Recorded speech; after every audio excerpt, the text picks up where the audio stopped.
I was afraid of being seen. I didn't know if I was worthy of being seen. I was afraid of changing the narrative about myself because I thought, well, I was afraid of changing the narrative about who I've been in the past and about how I thought people viewed me. And I was living out the limitations that other people have put on me. Here's the bottom line. What I realized was I was judging myself through other people's eyes. Insert mind blown emoji. And also insert the barfing emoji. How disgusting is that?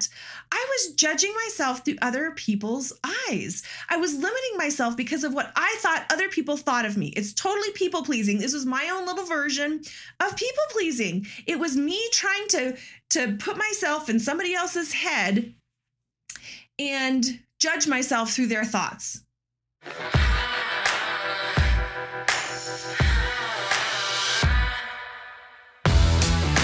Welcome to the EQ for Entrepreneurs podcast.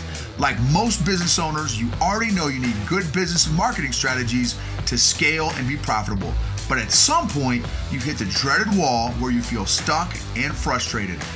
EQ for Entrepreneurs is for business owners and leaders who are honest enough to admit that they just might be the ones holding their business back and are brave enough to change that. We're Noble and Kathy, and every week we're having candid conversations about all things emotional intelligence and how growing that has allowed us to get out of our own way and is radically transforming both our businesses and our personal lives.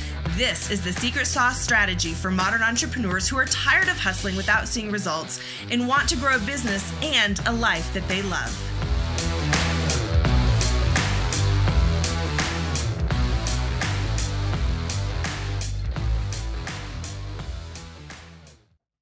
Hey guys, welcome entrepreneurs and leaders. Welcome to episode 53, how to stop hiding and let yourself be seen. So today's obviously a solo episode with me on a topic that I'm a little nervous about, honestly. And I'll tell you why in just a minute. But first, if you've been listening to us for a while, you're starting to realize the benefits of growing your emotional intelligence. And if you're finally ready to start working on this skill, you've been hearing us talk about it, you've seen yourself in some of the stories we've shared and the examples we've used, we've got something for you. We're going to be hosting a 4-part series. It's free, totally free, but it's specifically on how to grow your emotional health, how to be an emotionally healthy entrepreneur, leader, and just person in general in your life.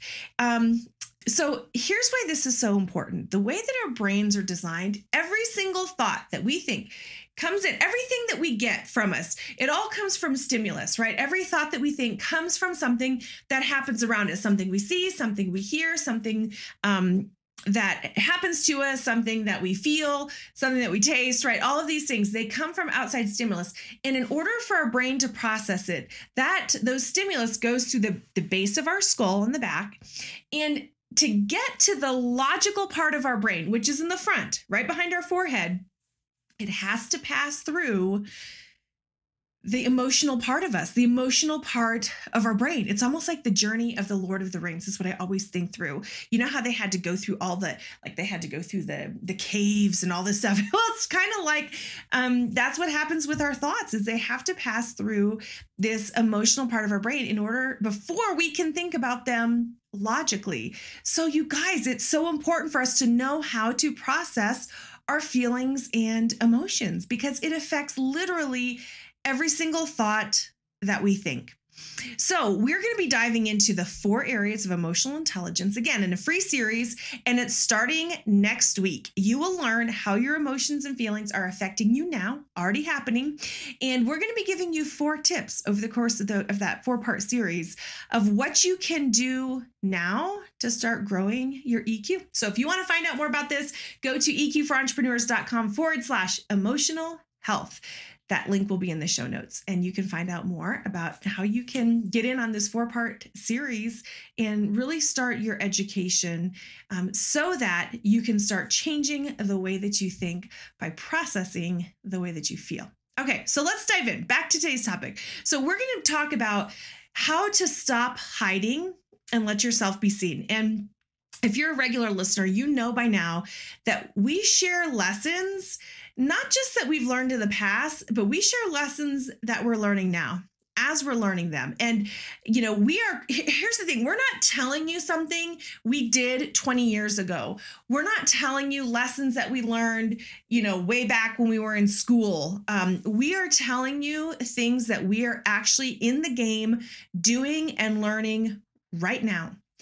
We are in the moment with y'all and maybe just a little bit ahead because we've learned some of this stuff and we're sharing some of these lessons. And I'll tell you, this is not always popular. This approach is not always popular. We have had people criticize us for doing this before. There are some gurus out there who say that you should not share your lessons until you've arrived. Okay, what the heck does arrive mean? When are we so good that we never have to learn any more lessons before? Or you shouldn't share what you're going through until you're on the other side of it. Or that you have to hit a certain level of success before anybody's going to listen to you, right? But who gets to say what that level of success actually is? Now, let me tell you a little story about this, because this has happened to us. This actually happened to us. Somebody told us this. And this was probably about 6 or 7 years ago. So somebody that we respected, who was a mentor to us, actually told us that we were not successful enough. And if you're on the podcast, you can't see me. I'm using little air quotes around enough. We were not successful enough to step out and teach and impact on a bigger level. We had to achieve more. We needed to achieve more before we could make an impact, because nobody was going to listen to us. And all of this, in spite of the fact that we had built a business by the age of 30 that was generating over $1 million of revenue a year. That was just in 1 year, by the time we were 30 and 31. And this was several years later. So, it's just crazy to me that, here's the thing, we listened to him. We thought, oh, okay, we're not successful enough. Nobody's going to want to hear what we have to say, because clearly what we've done isn't meaningful enough. And we believed him. And we kept playing small because we felt we weren't good enough yet, right? How crazy is that? We had so much to give. We had so much to offer, but we didn't see it because of what somebody else said and what their thoughts about us were. So here's the thing. And sometimes people will say, you shouldn't talk about a subject until you become the so-called expert. And that may be true in some areas, like, okay, brain surgery. Yes, please be an expert, right? Before you do that. But here's the thing. We're not brain surgeons, and that's not who we are.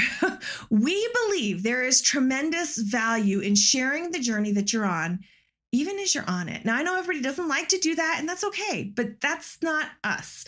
That's not us. We are very much upfront people, and we are going to share our journey as we're doing it. So we are currently in the game of growing our emotional intelligence, growing a new business. And even though we have 23 years of experience, failures, and lots of successes in the entrepreneur world, we're sharing our lessons learned in real time as we go through this one, as we start this new business. And as we go through it, as we're experiencing it, we're sharing it with you guys because we believe there's value in it. And I want you to hear me on that, because there are some of you that you're playing small because you think you haven't succeeded. It's called imposter syndrome, right? Imposter syndrome. Well, I'm not successful enough. Nobody's going to listen to me. Or somebody's told you that you're not successful enough, or that you have to reach whatever, some standard before you're worthy of being heard and being listened to. And I'm here to tell you there's value in your journey. There's value in your story as you're on your journey. And that kept us hiding for a long time. Okay, but I'm getting ahead of myself here. So today I want to talk to you about something I've been working through lately, because there's probably some of you that are dealing with this too. So I want to talk to you about hiding, right? Hiding in your business, and maybe even hiding in your life in general, not showing up in the way that you want to show up, not showing up in the way that you need to show up, not letting yourself be seen, hiding your message, muting your voice and not sharing the gifts that you've been given with the world.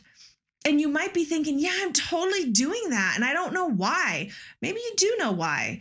Maybe you're just now realizing, oh yeah, snap, I'm totally doing that. Well, this is exactly where I found myself recently. Okay, I'm talking recently. So here we are. We're launching this new business, EQ for Entrepreneurs. We are creating a course that's going to be phenomenal. We're so excited about it. That is going to teach you what you need to know, not just about emotional intelligence, because it starts with that. You have to have some understanding of it, but we're also going to help implement. Like, here's how you grow this in your life. It's not just enough to have the knowledge about emotional intelligence, which, trust me, there's a lot of people that do. Some of you do. You've been listeners, and you're listening to us and you're hearing us, so you have some knowledge, but do you have the wisdom? Are you implementing, right? Are you implementing? Are you changing? Are you putting this into your life? Are you doing the dirty work of working through this? Well, we're going to teach you how to do all that in this course. So it's coming, and we're excited about that. But here we are. We're launching this new thing. We're creating this so that people who are serious about growing them. See, okay, side rant. Can I go on a side rant with y'all? Well, I'm going to do it anyways. Here's my side rant.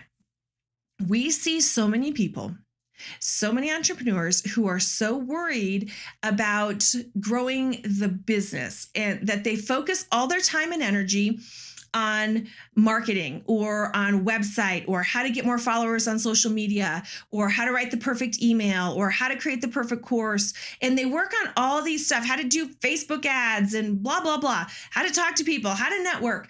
We see so many people, they spend so much time on those things, but they don't take any time to spend working on the number one asset in their business, which is themselves.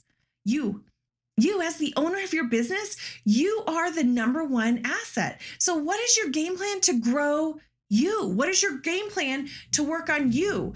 And yes, personal development is amazing. You have to have that personal development, mindset development. But what we have found is so few people know what EQ is, what emotional intelligence is, and they're not working on it. And that was us for years. We did all kinds of personal development, mindset development, but we were always limited by our EQ. It didn't matter. We had decades of mindset development. Because we didn't work on our EQ, we still almost crashed and burned. Well, we did crash and burn. Thankfully, we were able to pull ourselves out of it, but we totally crashed and burned. Even though we had mindset, even though we had all the techniques and tactics, we were successful, we were making money. We had been able to leave our 9-to-5 jobs. We didn't have this emotional piece, and it just about did us in. So this is why we're so passionate about this, you guys. This is important. If you look, the people who know about EQ are people who are in academia. So the academic people know about this, and the people who are in corporate level, CEOs, CFOs, management of big companies, they know about this because they're investing heavily in getting this kind of training in for their people, because they realize this holds you back. It doesn't matter how many sales strategies you have. If you don't have a high EQ, you are your own lid. So anyways, all right. Let me step off my rant, step off my soapbox now, and get back to it. Okay, so here we were creating this whole course, and I have the realization I'm hiding. I was spending a ton of time working behind the scenes. I love doing this podcast. This podcast is awesome, but I wasn't posting on social media, right? I wasn't going live. I wasn't sharing my story.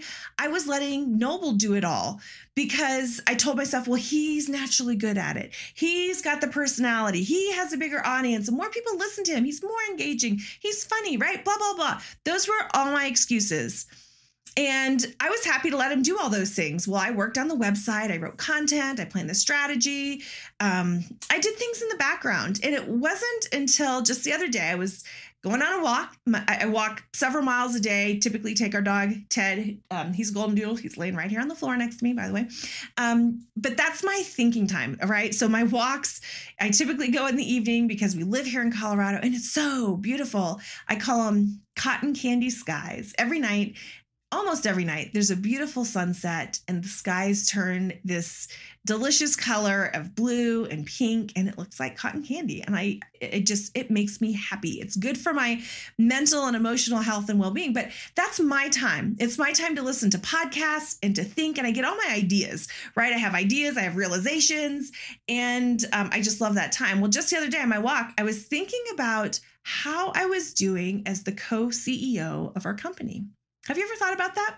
So often we get caught up and we're just looking at all these numbers. We look at our numbers of our sales or our followers or downloads or whatever it is, right? Is our team growing? We look at these kinds of numbers, but do we ever stop and look at ourselves and say, how am I doing as the CEO of this company? How am I doing? And so I realized that was when I got hit by the self-awareness bomb, right? Got dropped on me. I'm hiding. I am hiding. And honestly, it made me mad. It made me mad to have that realization because it was true. I knew I was hiding and I didn't like it because here's why. Newsflash, you can't hide and build a big business at the same time. You can't do it. It's not going to work. You have to take the risk and put yourself out there at some point. So anyways, I have this realization. I get mad, right? But because I've been learning, growing my EQ, I know some tools and I know, okay, I don't have to wallow in this and I don't have to accept this, but let me dig in a little bit more. Here's the thing. As I deconstruct this with you, because I think you can learn something from this, from my realization and how I handled it, I want to talk to you about digging into the thought in the emotion so you can stop being limited by it. So I'm going to use myself as an example, and I think you'll see how it applies to you if you ever find yourself in a similar situation. Now, when you have these realizations, right? Again, I call them self-awareness bombs. That's part of EQ. That's the first quadrant of EQ is self-awareness. What you do is the important thing is to not judge yourself about it. You don't judge yourself because it would have been really easy for me to say, oh, I suck. This is terrible. Poor me. And go into a pity party and get depressed and feel bad and blah, blah, blah. No. You don't do that. When you have self-awareness, the purpose of self-awareness is for you to get curious, not to self-judge, just to get curious. So, that's interesting. I'm hiding. All right. Let's dive in. Let's dig in. What can I learn from this? Why am I doing it? So the first question I had to ask myself in getting curious is why? Why am I hiding? What is behind it? Where is this behavior coming from? Realize this. This is a lot of how you're going to learn about yourself. You're going to observe a behavior. Okay, so I observe this behavior. Okay, I'm not showing up live. I'm not doing these certain things in our business. Okay, I'm hiding. All right, so you observe a behavior, and our behavior comes from a feeling, and our feelings come from thoughts that we're having. So I had to kind of go backwards and deconstruct. So I'm hiding, and I've got to be hiding because of a certain feeling, and that certain feeling is there because of a thought. So let's dig down. Here's what came up for me. Okay, here's what came up for me. I was afraid of being seen. I didn't know if I was worthy of being seen. I was afraid of changing the narrative about myself because I was afraid of changing the narrative about who I've been in the past and about how I thought people viewed me. And I was living out the limitations that other people have put on me. Here's the bottom line. What I realized was I was judging myself through other people's eyes. Insert mind blown emoji. And also insert the barfing emoji. How disgusting is that?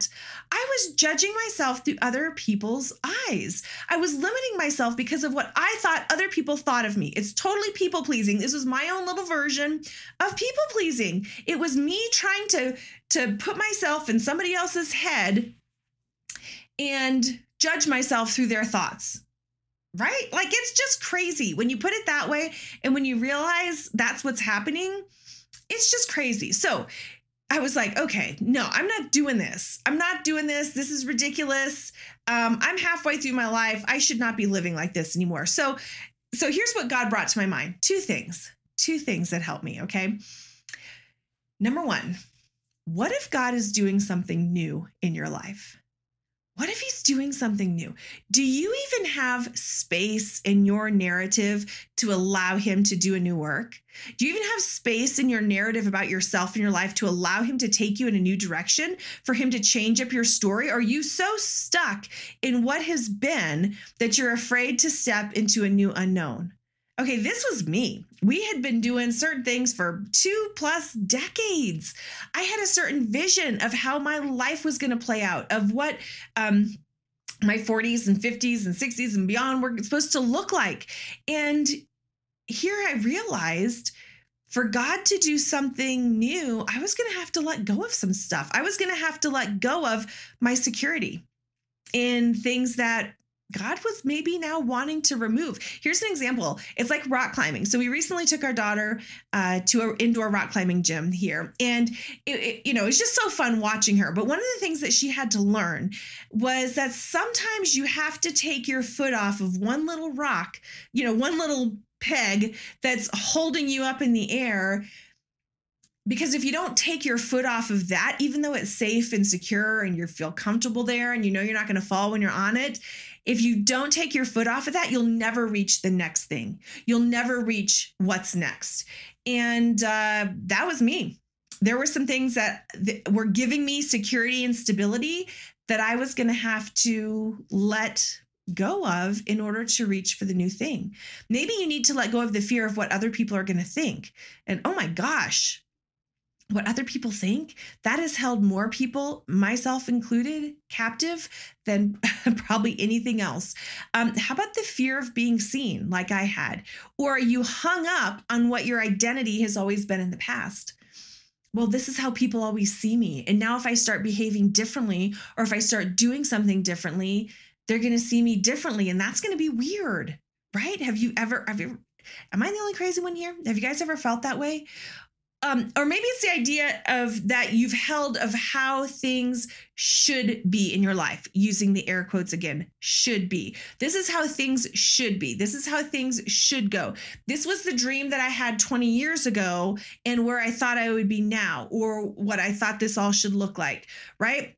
But what if God's doing something new in your life? Is there even space in it for him to do something new, to do something different? Okay, number 2, here's the second thing God told me. And this one was big. This one body slammed me. All right, body slam me. What if you're wrong about what they are thinking about you? What if they actually think you're amazing? And then here's the kicker. Ready? Are you guys? I don't think you're ready. Are you ready? Okay. What if they're not thinking about you at all and you waste your whole life playing small for nothing? That was painful. I'm going to say it again. What if they're not thinking about you at all and you waste your whole life playing small for nothing? All right. Are you kidding me? That's it right there. If I continue judging myself through other people's eyes, I'm going to waste my whole life playing small. And chances are the committee of they aren't thinking about me at all.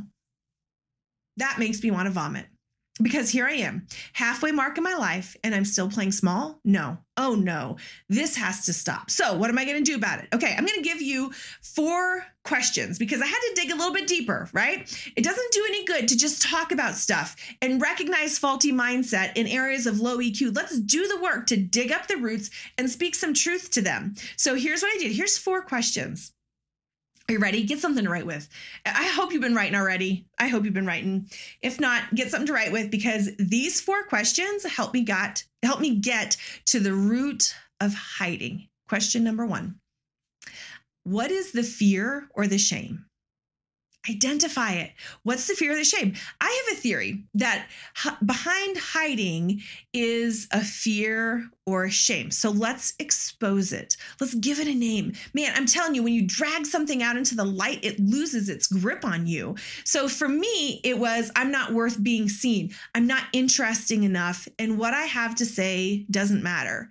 Okay, that sucks, right? That totally sucks. And this is why we have to name these things, because it's when it's just in my mind, it has power. But when I say it, when I write it down, when I name it, I can realize how sad and wrong those things are, and they start to lose their power. Okay, number 2. What thoughts bring you the most discomfort? Ooh, that's a good one. What thoughts bring you the most discomfort? For me, it was being known and found to be lacking. Oh, that one's painful. So let's speak truth to it, right? Is it possible for somebody to know me and see the real me, and I put myself out there and I'm seen, and for them to think that who I am or what I have to offer is not interesting or not valuable? Yeah, that's a possibility. Like, that's a real possibility. We're not going to just tell ourselves lies here.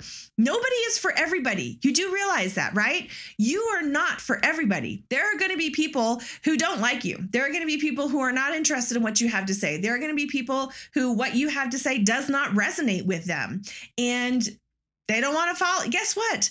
That's okay. But there are some people who will see me and who will hear me, and what I have to say is exactly what they need to hear. And those are the people that I'm speaking to. And the same is going to be true for you.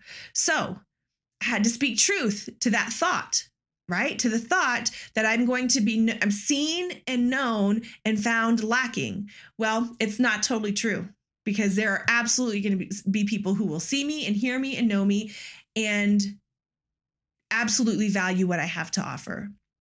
Okay, number 3. What is the one thing you don't want to admit? What is the one thing you don't want to admit? My answer was this, and this surprised me, because the one thing I didn't want to admit was actually empowering. How crazy is that? Here's what I didn't want to admit. I'm made for more.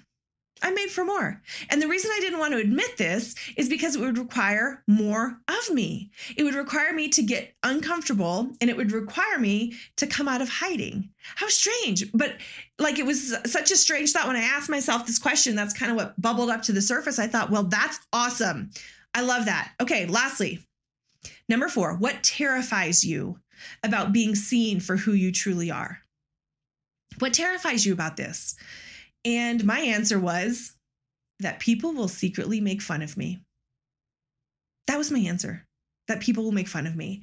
And I thought, what? Am I 9 years old? Am I still playing on the playground? What a childish thing to think and to be afraid of. And yeah, here I was at age 46, being afraid that people would make fun of me.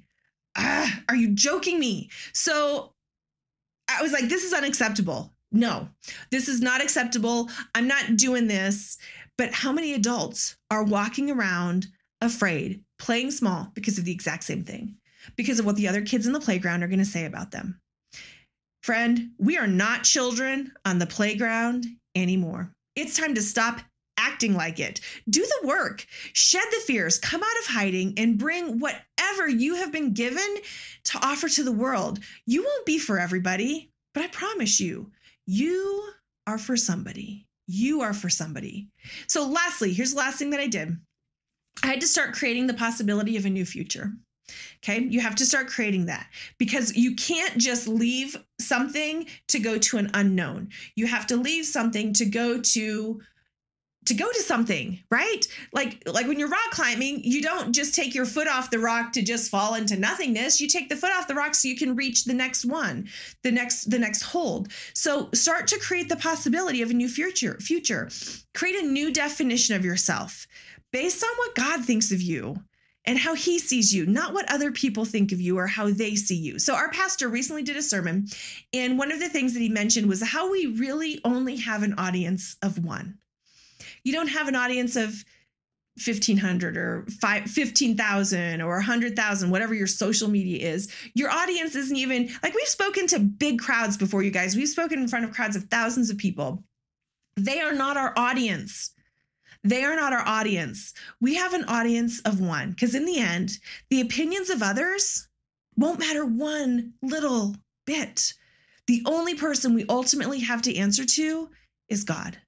And so why am I letting the things that don't matter be so loud in my mind? So take some time and get quiet and write a list of the new that you're stepping into, right? The new you that you're being called to become, the new story that you're being called to live, the new impact that you're being called to create. What does it look like for you to step into that? How do you need to show up for that? Create a picture. Create the future you, right? A picture of the future you. I would even encourage you to write a letter. Write a letter. Dear me, dear future me, right? What do you have to say to that person? Imagine if you, over this next year, if you were to learn these EQ skills, right? These emotional intelligence, emotional and social intelligence skills, where you're getting in touch with you, you're shedding these fears, you are taking back the control of your feelings and emotions rather than being run by them. You're being informed by them, but you're able to make good decisions for yourself and for your future. And it reflects in your business. And you're now growing your true asset. And you're not being operating out of fear, or you're not operating out of some need to prove yourself or any unhealthy emotion anymore. Who would you be in 1 year? What would your business look like in 1 year? How would you be showing up? What do you want to say to that person who's gone through that transformation? So here's the thing. Don't get to the end of your life and realize that you've played it small for all those years for nothing, because they weren't even thinking about you at all. Friends, we are so thankful that you are here and that you're listening. Thank you to those of you who have left reviews for us. We can't tell you how much we appreciate it. We read all of them. It encourages us to know that this podcast is helping you. If you haven't yet, would you take a minute and just leave us a review? We would so appreciate that. We love helping you navigate the emotional journey of building a business by growing your emotional intelligence. Till next time.